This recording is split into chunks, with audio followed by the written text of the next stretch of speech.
dem jël temps xool. Man bi ma wooyee wax ma ko moom ak Khalifa dama ko ne est-ce que Rokhaya du góor wala Maymuna du góor, ndax loolu mënul ne, ndax loolu day am léeg-léeg gis nañu ay góor yu yor jigéen turu jigéen wala jigéen yor turu góor. mu ne ma xaaral maa ngi jël dossier individuel yi pour vous dire que du lii mënatuñ ko wëlbati, parce que boobu ñoom xamuñu moom li mu doon xool lan la. mu ne xaaral ñu ngi may jox dossier individuel yi. bi mu jëlee dossier individuel ba jël référence yi, xam nga bu ñu nee Maymuna Rokhaya Ndaw fille de Maymuna Njaay fille de, kooku moom amatul lu ñuy lam-lame. kon ñii sérieux wuñu, dañuy tappale, dañuy jël liste Benno Bokk Yaakaar jàllale ko d'office daal di acharné wu ci liste nag opposition di xool ban virgule moo manqué. moo tax keroog wax naa ko, administration bokk na ci ñett yi ma lim keroog ne suñu moytul ñooy taal réew mi, parce que nit ñi mën nañu continuer di subir comme ça. lu neex Macky Sall neex na leen, amul loi amul règlement, loolu du yoon. ñetteel bi nag mooy lii lan la firnde. li mu firnde mooy Benno Bokk Yaakaar yaakaaram tas na, mënul am liste nationale. suñu tata Mimi boroom xam-xam ju bëri ji ak tegal gu rafet gi, waaye nag dafa natt yàlla da koo nattu élection bu mu jublu rek moom day xalangu ba mbëq suuf lay def. tata Mimi doo campagne, bàyyi ba beneen, loolu la firnde. te gisuma lu ko mën a sauver. on accélère ak Mimi ngi ñëw ak dara mënu koo sauver beneen élection rek. loolu moom dafay leer nañ. ñi leen di layal lenn ci société civile bi nga xam ne dem nañ ci télé yi ne déedéet liste Dakar baaxul waaye liste Benno Bokk Yaakaar baax na. te Sénégal nag politicien moo fi gën a sonn. politicien moom ñëpp mën nañ ko critiquer waaye moom amul droit critiquer kenn.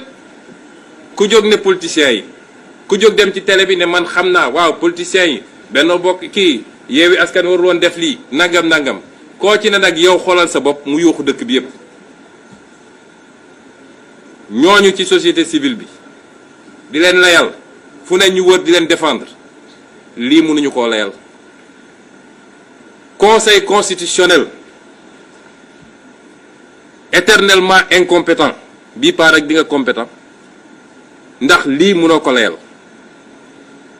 réew mi nag jàmm ci xaj, nañu joxante cër parce que la loi c'est la loi. te nag bu ñu jàpp ni ñaari cas yi méngoo nañu de, parce que ñun dañoo dem pour corriger avant le contrôle. loi may ñu ko, ñoom nag lii après contrôle la, mënatuñu ko.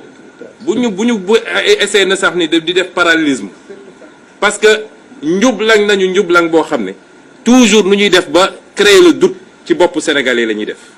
ñaari bokkuñu. loi dafa ne avant ñuy def contrôle bi lii mën na ne, mais bu ñu defee contrôle ba ne validé nañu mënatoo dellu si di def rectification.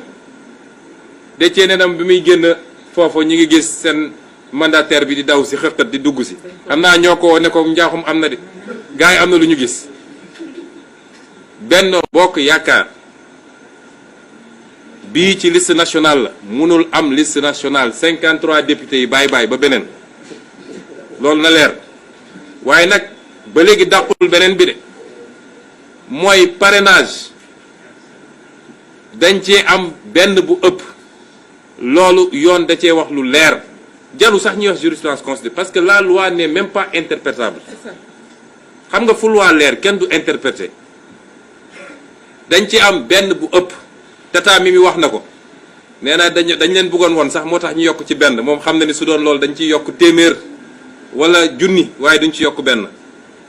daf leen rëcc, looloy dëgg ji. kon conseil constitutionnel liste nationale kenn waxatu ko. L'ensemble des listes de Benno Bokk Yaakaar la ñu wax, ils ont un parrain de plus, ils ne peuvent pas compétir. lii nag mooy dëgg ji. kon dafa am loo xam ne nag yéene la boroma ci mujj surux. ñoom seen yéene bi ñu amoon jubal ko ci waxuma la rek Yewwi Askan waaye opposition bi yépp ñoom ñoo ci mujj surux.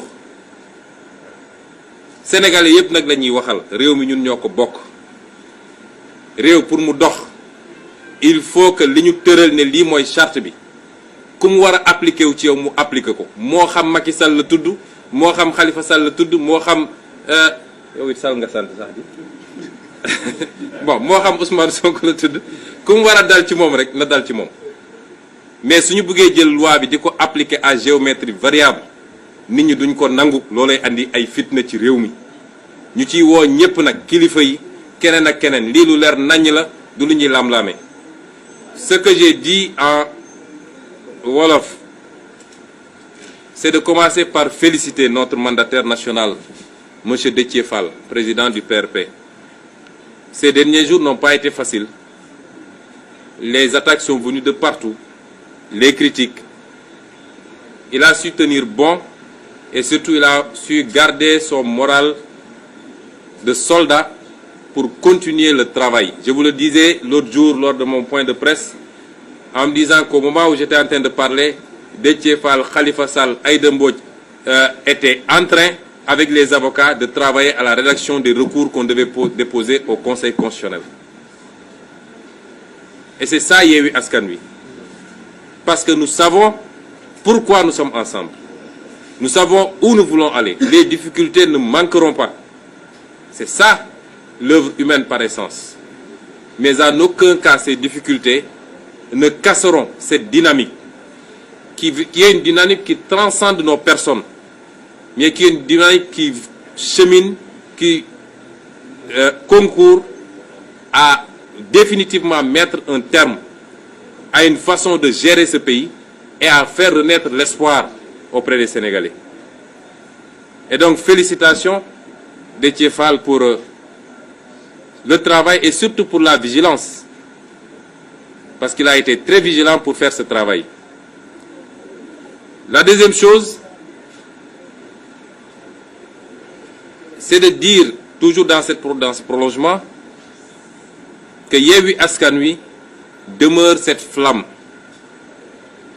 cette étincelle devenue une flamme qui a pu restaurer la confiance, l'espoir, l'espérance même auprès de beaucoup de Sénégalais à l'issue des élections locales. Et cette flamme va continuer à briller de plus belle. Elle va continuer à le faire avec l'ensemble de ses membres, avec l'ensemble des Sénégalais, parce que ce n'est pas une histoire de parti politique seulement. Il ne faut pas qu'on se trompe. Ceux qui votent pour la plus grande majorité n'appartiennent à aucun parti politique. Ils s'identifient à un projet et d'une élection à une autre, cette identification à un projet peut changer. Et nous devons du respect à ces Sénégalais-là, quels que soient nos problèmes et nos contraintes. Et c'est parce que cette flamme est très forte et que nos adversaires, quelquefois même nos ennemis, n'ont plus de solution face à ce rouleau compresseur que maintenant, depuis quelques jours, c'est la calomnie, c'est l'invention même, c'est le mensonge, excusez-moi du terme, puisqu'ils vont même jusqu'à fabriquer de faux messages WhatsApp, pensant pouvoir nous mettre les uns contre les autres. Il n'y a aucun nuage, même s'il y a des problèmes internes, il n'y a aucun nuage personnel entre les leaders de Yewwi Askan Wi. Il n'y a aucun problème personnel entre l'un ou l'autre des leaders ou des membres de Yewwi Askan Wi. Les gens sont libres d'exprimer leur point de vue, mais ça ne va pas au-delà de cela. Ceci dit, nous déplorons la légèreté, pour ne pas dire la complicité de l'administration chargée des élections, du ministre de l'Intérieur. Venant de lui, d'ailleurs, rien ne nous surprend, et vous le savez. C'est ce qu'il y a de pire dans ce qu'on peut faire comme ministre de l'Intérieur, Antoine Félix Diome. Et c'est pourquoi il est derrière une certaine société civile qu'il félicite d'ailleurs pour service rendu à Macky Sall. C'est ça la vérité. Parce que cette administration s'est acharnée sur la liste de Dakar de Yewwi Askan Wi pendant que la loi nous permettait de faire encore les rectificatifs. Et cette même administration nous dit qu'elle n'a pas qu'elle ne s'est pas rendue compte que Benno Bokk Yakaar, à la 43e et à la 44e place de sa liste de suppléants, sur la liste nationale, avait aligné 2 femmes. Cela nous amène à nous poser la question de savoir est-ce qu'ils avaient même regardé la liste de Benno Bokk Yakaar. Et pourtant, ils l'ont validé. Là, ils ont rejeté notre liste de Dakar, refusant ce qui est un déni d'administration. Et nous allons poursuivre cette administration, refusant même aux mandataires la possibilité de déposer un courrier. Depuis quand l'administration refuse de prendre un courrier? Ces gens ignorent-ils si fondamentalement les procédures administratives? Ce qu'ils ont accepté aujourd'hui. C'est-à-dire, là où ils devaient l'accepter plus facilement, ils l'ont refusé et aujourd'hui ils l'acceptent. Pourquoi cette administration continue à traiter l'opposition de cette manière? Et quand les gens se rebiffent, on dit qu'on veut créer des problèmes dans le pays. Je l'ai dit l'autre jour, parmi les 3 qui risquent de mettre le feu dans ce pays, cette administration en fait partie. Il faut qu'ils arrêtent. La loi, elle est là pour tout le monde. Il faut que dans l'application de cette loi, qu'ils fassent preuve, qu'ils fassent montre de la même rigueur et de la même célérité entre tous les compétiteurs. Ce qu'ils ne font pas pour le moment. Et enfin dire que rien ni personne ne peut sauver cette liste de Benno Bokk Yakaar. Rien ni personne. Personne ni rien. Même Tata Mimi Touré, même les accélérations de Tata Mimi Touré, qui ont produit la catastrophe qu'on connaît en 2014, d'ailleurs, devant Khalifa Sall, c'est pourquoi Koutia disait on décélère ou on recule. Même ces accélérations ne pourront sauver Benno Bokk Yakaar. Benno Bokk Yakaar ne compétira pas sur la liste nationale. Mimi Touré ne battra pas campagne. Elle qui prétend tout connaître, au point de nous donner des leçons sur comment on va faire une liste. Elle, sur sa liste nationale qu'elle est supposée présider, elle ne fera pas campagne et elle a fait montre d'une incompétence que rien ne peut justifier. Et nous disons, ni une partie, je n'ai jamais généralisé, ni cette société civile, très encline à donner toujours raison au détriment de la loi à Benno Bokk Yakaar, ni le Conseil constitutionnel. Et je dis à ces 7 juges-là, je n'ai jamais accepté de les appeler sages. Et j'assume. Nous leur disons que le Sénégal ne leur appartient pas. Qu'ils sont là pour dire la loi, et la loi, elle peut être lue par tout le monde, particulièrement lorsqu'elle ne prête pas à interprétation. Il y a des dispositions, des normes qu'on n'interprète pas parce qu'elles sont limpides. Et celle-là en fait partie. Celle qui dit que si vous faites le nombre de parrains, c'est dans tel intervalle, elle est très claire et ce même Conseil constitutionnel l'a posé comme principe dans une de ses décisions en 2017. En disant que le seul fait que Malick Gakou ait produit plus de parrains que demandé suffisait à invalider sa liste. Ça, c'est la jurisprudence. Je ne vois pas par quelle alchimie ces messieurs et dames viendront en 2022 nous dire que non, le fait que Benno ait déposé plus de parrains que permis leur permettra de valider la liste de Benno Bokk Yakaar. Voilà là où nous en sommes et nous demandons au peuple sénégalais d'abord, parce que nous croyons au peuple. C'est le peuple qui est seul souverain. Macky n'a pas hérité de ce pays. C'est le peuple qui le lui a confié. La souveraineté est l'exclusivité du peuple. Après Dieu, certainement. Nous disons à ce peuple sénégalais, vous êtes les seuls garants de la stabilité, de la sécurité, mais surtout de la sincérité d'un processus électoral. Parce que c'est votre choix qui risque d'être compromis si on permet soit à la justice ou à l'administration de faire un forcing, de violer allègrement les dispositions légales et constitutionnelles pour pouvoir imposer ce que Macky veut. Nous disons également à toutes les autorités de ce pays, parce que ça, c'est pas compliqué à expliquer à qui que ce soit, que nous vivons des moments assez particuliers. Je le disais l'autre jour, nous sommes à la deuxième phase de la ligne droite qui doit nous conduire au départ de Macky Sall dans 18 mois, s'il plaît à Dieu. Et cette deuxième phase, c'était ces élections législatives. Et Dieu est grand. Dieu est immense. Parce que Dieu a dit à Macky Sall, même si tu compétissais, tu allais perdre, mais je ne veux même pas que tu compétisses. C'est ça que Dieu vient de nous montrer. Donc, bye bye Macky Sall. Merci beaucoup. Merci beaucoup, Président Ousmane. Je donne la parole à Madame la Présidente Aïda Mbodj.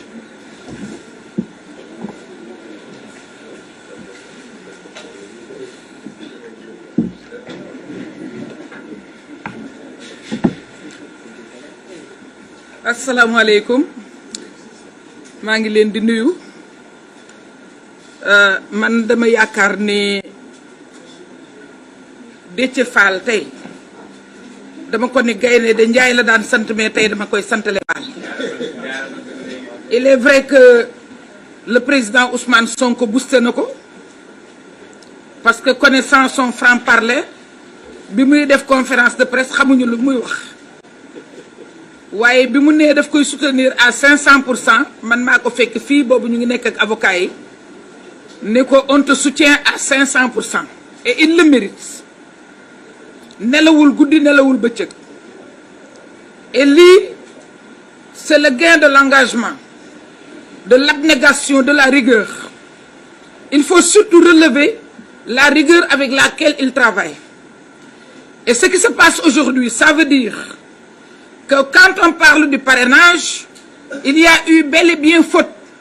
Parce que le parrainage, on n'a pas besoin d'évoquer quelque jurisprudence que ce soit. Le parrainage, c'est inscrit dans une fourchette. Quand on a quelque chose en deçà de tel nombre, tu n'es pas admis. Quand tu as un parrainage au-delà de tel nombre, on te recale. Elle a un parrainage, je dis elle parce que c'est ma sœur Mimi. Et c'est son commandataire, les gens se demandent qui a fauté, mais c'est simple. C'est-à-dire, affectons la faute à la liste. La liste a dépassé le nombre de parrainages, 55 327, et avec emphase, ils ont déclaré qu'on peut le faire, comme ce reconverti qui vient d'arriver dans l'islam, et comme disait Seigne Abdou Aziz Al-Ibn, a prié Tisbar 2 heures en 6 rakas, en disant qu'il voulait se rattraper. Et en disant avec emphase qu'il a même donné 2 rakas au bon Dieu. C'est pas admis, on lui a tout simplement demandé 4. Donc il ne pouvait pas donner 6. Ce qui se passe aujourd'hui, c'est que le mode alternatif, on nous l'a reproché. Et ça me faisait mal, vous pouvez imaginer ma douleur. Quand on a parlé de Yewwi Askan Wi, et on l'a dit, on avait la possibilité, avant le contrôle juridique, de rectifier. C'était permis. Mais on n'a même pas voulu nous concéder cette possibilité. Et les gens qui parlaient, qui disent qu'ils ne sont pas politiques, effectivement, nous refusaient cette faveur. Et on avait bel et bien la possibilité de rectifier. Maintenant, ce dysfonctionnement, c'est-à-dire le non-respect du mode alternatif, parce que c'est bien libellé, c'était 3 conditionnalités. On a dit qu'il fallait respecter le mode alternatif dans la loi sur la parité, la loi 2010-11. On a bel et bien dit qu'il fallait régler le problème de la conditionnalité pour l'acceptation des listes de candidature. C'est-à-dire, on l'a libellé comme tel, toute liste qui ne respecterait pas la parité ne serait pas recevable. Et la 3e condition, c'est le problème de suppléance. À chaque fois qu'un homme démissionne, remplacé par un autre au moment où on exerce la fonction. Parce qu'il y avait les cas d'Aminata Tall et d'Aïda Mbodj à l'Assemblée nationale qui avaient quitté leur fonction de député pour aller au gouvernement et on avait vu baisser le taux de représentativité, de représentation des femmes à l'Assemblée nationale. C'est pourquoi on avait effectivement veillé à ces 3 dispositions au moment de l'élaboration de la loi sur la parité. Donc c'est survenu et là où Déthié doit être effectivement davantage félicité, c'est sa vigilance, mais aussi les précautions qu'il a eu à prendre. Parce qu'on pouvait facilement nous donner un arrêté disant que oui, les 43e et 44e places par arrêté, alors que on ne sait pas que l'arrêté n'a pas de suprématie sur la loi constitutionnelle. Depuis quand l'arrêté à la suprématie, parce que eux de Benno Bokk Yakaar, ils s'accrochent à l'arrêté du ministre concernant les parrainages. Leurs amis, je dois dire leurs amis, wala ñi leen di jàppale ñooñu dañu ni arrêté bi ci loi wu parrainage bi arrêté wu ministre bi. Mais loolu kay ñun avant ñun conseil constitutionnel moo waroon a xeex ak ñoom ndax conseil constitutionnel moo am loi constitutionnelle. Loi constitutionnelle bi def ni soo dépassé benn parrain loi liste bi day irrecevable mooy seen mandataire bi ñu koy woo dafa waroon a ñëw rek ñu ni ko jëlal say bagage sa liste dafa irrecevable waruñu ko sax may possibilité pour muy nekk di càmbar rek ñu naan 20 doublon la fu ñu amee doublon te ñoo jëkk a déposé. Donc aujourd'hui li nga xam ne moom la ñuy nawee Déthié ñu ngi lay gërëm véritablement ku liggéey ñu d'accord ne liggéey nga parce que nag wax dëgg yàlla man de amoon naa lu ma naqari torop ndax man defoon naa du ma bokk ci benn coalition ñu koy sikke problème mu parité dégg naa ci lu nekk nag ndax léeg-léeg ngeen attaqué ba seen parité bi ngeen fi indi waaw mais comme que yàlla dogal na ba mu defee fee itam problème mu borom courrier rek ak borom koko yi ñu ne lu waay sàcc na ko wan borom koko yi sàcc koko ñu di ko borom courrier di ko reetaan ndekete moom sàcc na cour gaa yi gis nañ ko mais waxuñu ko dara mu reetaan ba sonn ñu daal di ñëw ne ki sàcc cour yaa ngi nii moom it mu war a wan na cour yi donc borom koko yi amatul benn problème donc vigilance bi nga def mooy balaa ñuy jël benn arrêté ndax ñoom nu leen neex la ñuy defee arrêté yi yëpp nag conseil constitutionnel parce que ñoom ñoo xam ni ñoom ñoo yëpp conseil constitutionnel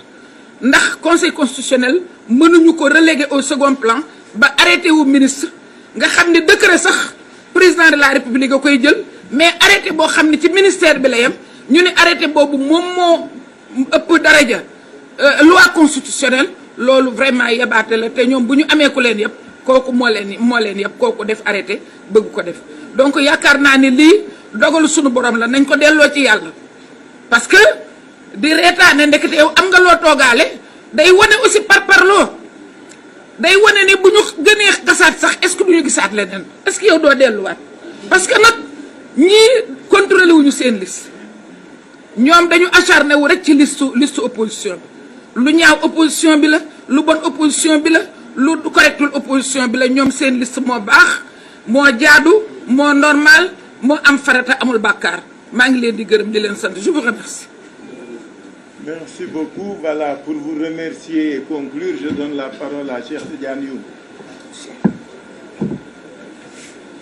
Présidence jaruko woon ah. jaruko nee na jaruko woon de.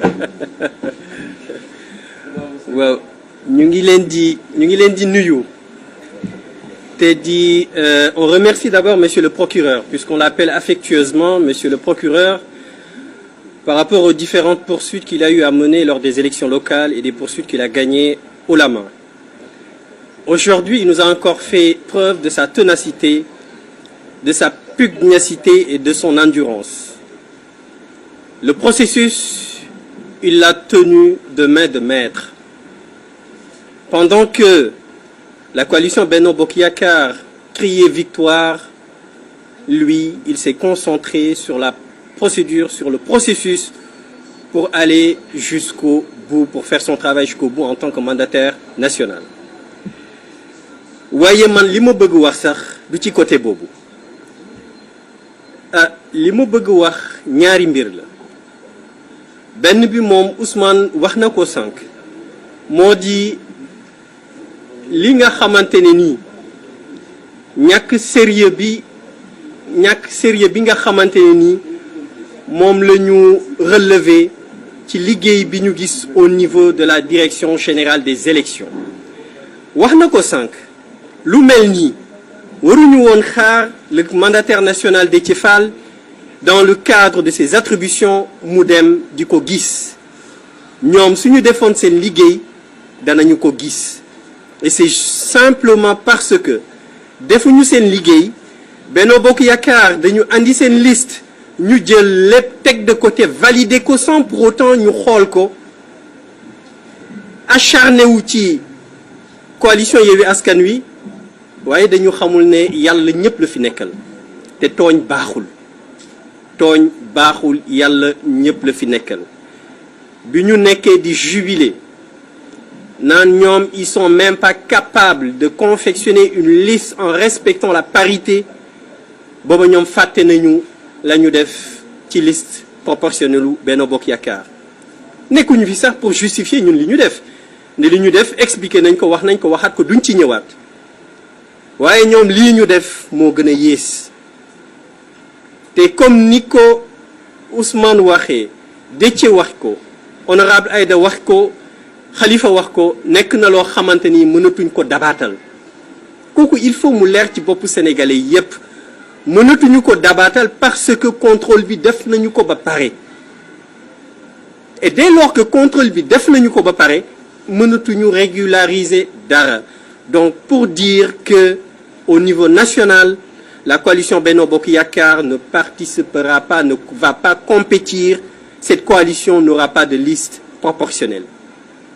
ñoom dañu doon reetaan ne xamuñu dara dañ leen a may 7 députés d'office waaye ñoom nag may nañu opposition bi yëpp 53 députés d'office ngir seen ñàkk maandu seen ñàkk xam seen tooñ te Sénégalais yi liñ ci war a jàng moo ji lii ay signaux la yu wane ne Macky Sall mi ngi ci starting block yi pour dem jéem nañu def lu ne heure bu ñu defee lu ñuy def ba pare yàlla wan leen boppam ñëw nañ ci parrainage bi def erreur bu toll ni mu toll le ministre de l'Intérieur il a voulu maquiller ce forfait mu génn benn arrêté fantôme yaakaar ni affaire bi dana ko régler yàlla ne leen jàpp leen ne loo leen def suba mën naa ko dindi ci benn seconde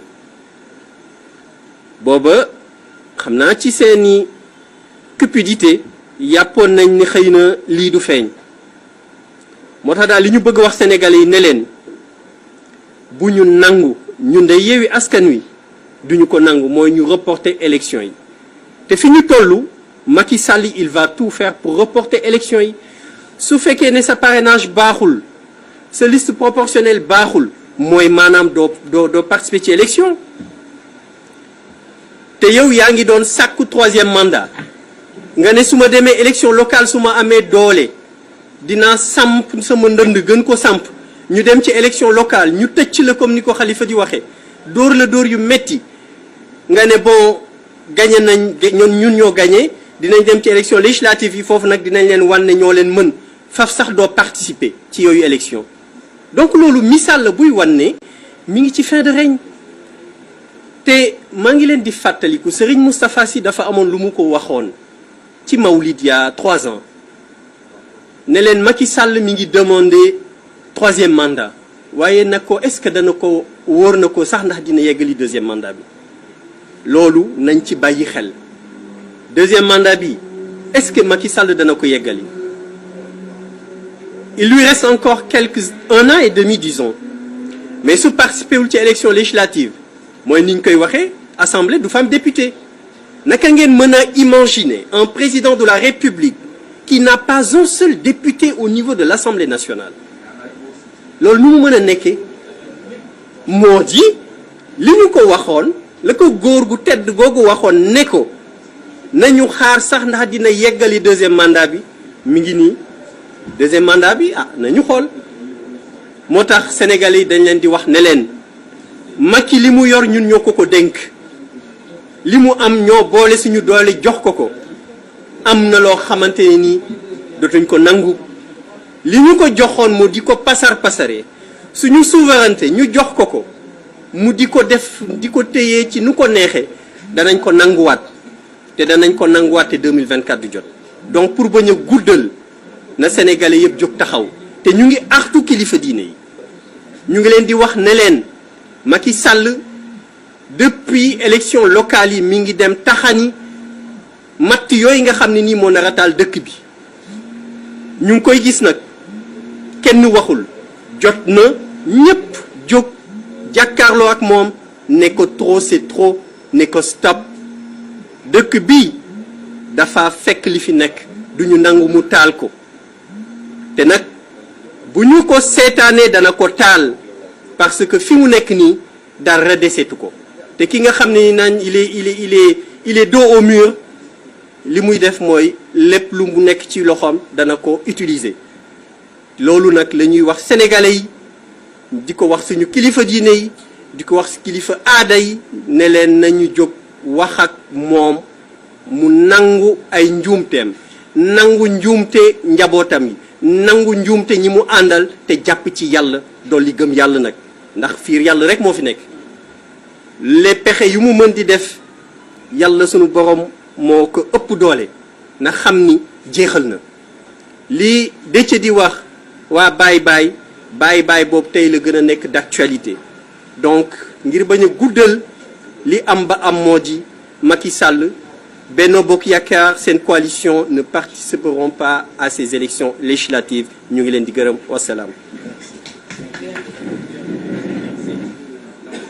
Voilà, merci beaucoup. Donc je crois que li am solo rek mooy que ni ñun ñëpp ñu jàpp ne bu ñu sante yàlla bu baax parce que tey yàlla moo ñu àttee ñun ak waa Benno Bokk Yaakaar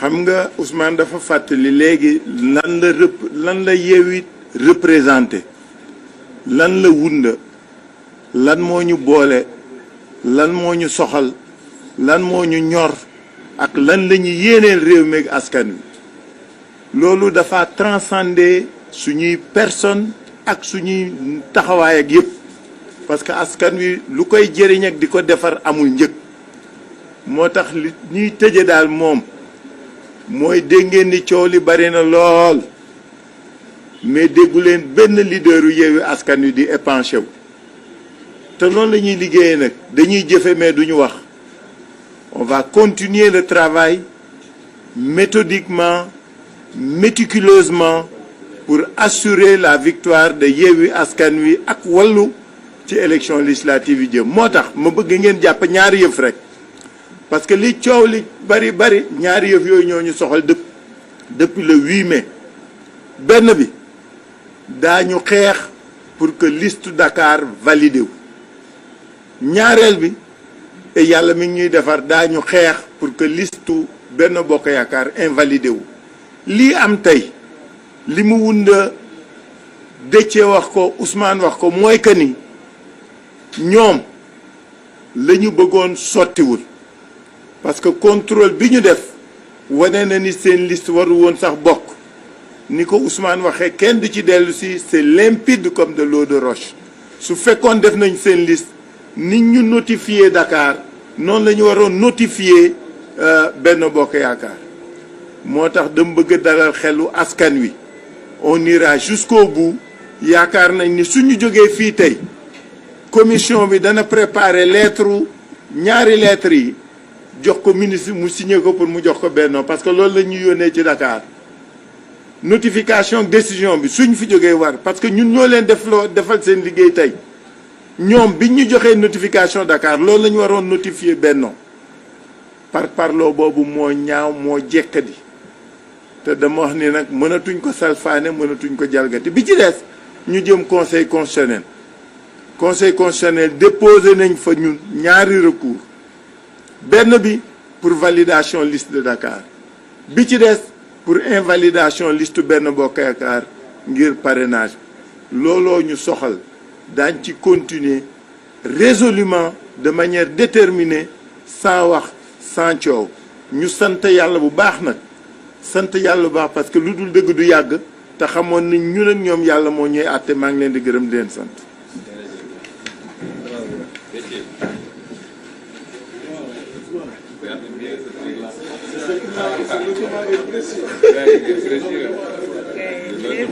photo bi voilà le document est là.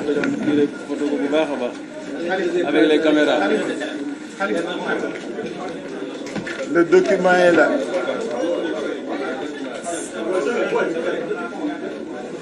Attendez.